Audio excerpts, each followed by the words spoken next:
Jasmine Crockett. Thank you so much, Mr. Chairman. And I first just want to begin with a news alert. Guess what? Joe Biden is not the president anymore. So maybe we can move on. Maybe we can move into the present, because it seems like we are living in the past. And listen, these are not the good old days, you know, like you used to sit around and your grandparents would talk to you about what used to happen. What we need to be talking about is how we are going to legislate, because I think that some of my colleagues have confused what our jobs are. And I get that we're sitting in judiciary. And so it may seem as if we are here to be litigators, but we are here to be legislators, which means that we are supposed to be writing laws, not trying to have our own trials and determine whether or not something is true or not, or whatever the case is, or who should be sued, who shouldn't be sued. All I know is that a great American hero, a good senator out of New Jersey, said something to the effect yesterday as he was shattering the record for holding the floor, a record that had been held by another racist in this country. As he shattered that, he said something about the fact that this should not be about left versus right. It should be about right versus wrong. And I am going to tell you that I want us to focus on right versus wrong. The reason that we are struggling right now in this country as it relates to people not trusting agencies, honestly, a lot of it is because of elected leaders. Let me tell you, one of the things that the chairman and I actually agree upon, we don't agree on a lot, is that we both know that there has been a sharp incline as it relates to threats upon our lives. Regardless of what side of the aisle you sit on, we both know and agree that as sitting members of Congress, we both are enduring more death threats than anybody should in this country. And I believe that it is because of the divisive rhetoric, and it is because of the selective enforcement of things. And so when we have, and I'm gonna be clear, because I had remarks and I'm going a whole other way. To have the sitting Attorney General go on, and I'm gonna call it faux news. I know some of y'all love it, but it's fake to me. To have her go on Fox News and to then decide that she wanted to send a threat to me, it was wrong.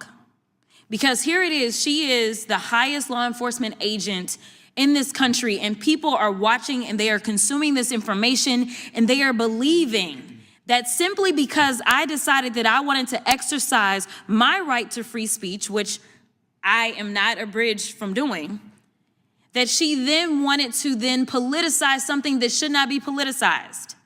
I don't like Elon Musk. I'm gonna say it 50,000 times. I don't like him. I don't like that he going out there and he firing people. I think that he's a crook, because somehow the rest of us can't sit around and get whatever federal contracts we want. The rest of us can't sit around and get law enforcement and get them somehow ordained as federal law enforcement to protect him. The rest of us can't get our dealerships protected by the federal government. That is somebody that is operating above the law. For whatever reason, just because he has a lot of money, more money than everybody else. And yes, I am happy to see that on my birthday, which is what I said, there were peaceful protests around this world against him, because he is a problem. And so you never should have somebody that is sitting that high and is going to sit up here and threaten a sitting member of Congress when she knew good and well, if she watched the entire thing, that I specifically told protesters to make sure you consult with lawyers, just like I've told protesters over and over and over in the history of me advising people to go out and exercise their constitutional right. The fact that there are other sitting members that have received letters of threat from this new DOJ tells me that they are about retribution and they are not about following the law. The reason that our party, or I won't even say our party, our country is torn apart is because we can't even agree on right versus wrong. This should not be left versus right. The only thing that we're asking is that we have law enforcement that will show up when there is an actual crime.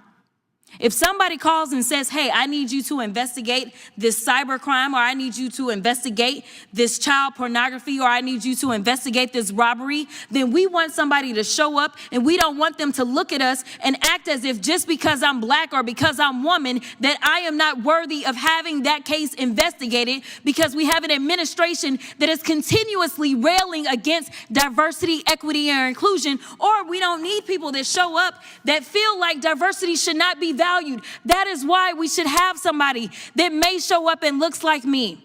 The final thing that I'll say, because you've been gracious, is this. When I first became a public defender, I had no criminal defense experience. And I walked in and I told my boss, Charlie, I said, listen, you should hire me. He said, why? I said, because I'm black. Charlie looked at me like I was crazy. And I said, let me tell you something. When I walk in, I'm going to walk in with a level of rapport and understanding that maybe some of my other colleagues will not. Charlie offered me my job, and I worked my butt off, and I worked really, really hard for all of my clients, not just those that look like me, and that is what it looks like to serve. Thank you.